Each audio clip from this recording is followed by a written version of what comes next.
Aditya sir, Aditya sir, Aditya sir, तुम्ही कशात तुम्ही?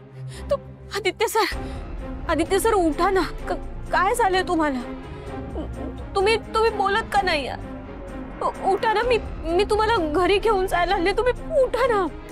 सिस्टर आदित्य किर्लोस्कर सर, दादा आहे काय? हो आहे. अच्छा इथे आहे.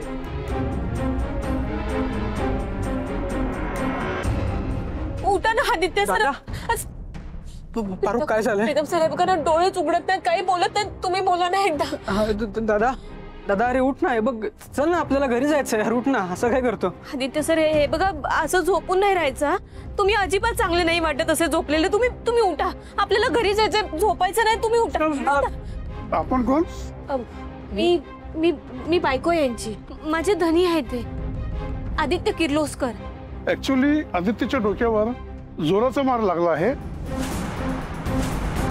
आणि तो शुद्धीवरच आला नाही आणि त्याच्या खिशात कोणतीही ओळख नव्हती. नशीब तुम्ही वेळेवर आलात. असं कसं नाही येणार मी? माझे धनी आहेत ते, मी इकडे यायलाच पाहिजे.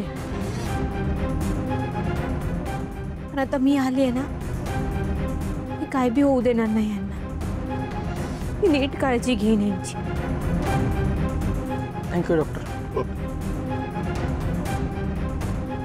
आदित्य सर, आदित्य सर, माझं आदित्य. सावकाश. आदित्य काय झाली रे तुझी अवस्था?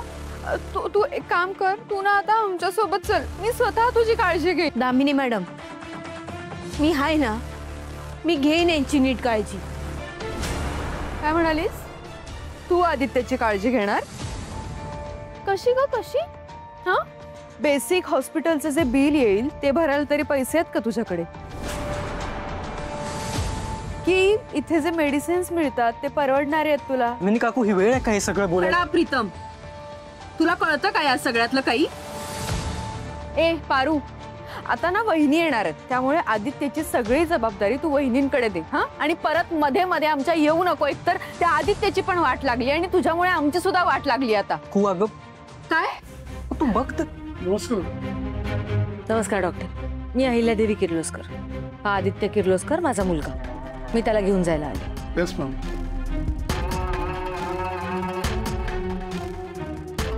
देवी, मी बायको आहे आदित्य सरांची. मी घेईन त्यांची नीट काळजी.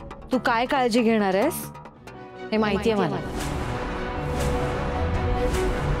हे बघ, तू मला अडवू शकत नाहीस आणि अडवायची हिंमतही नको करूस.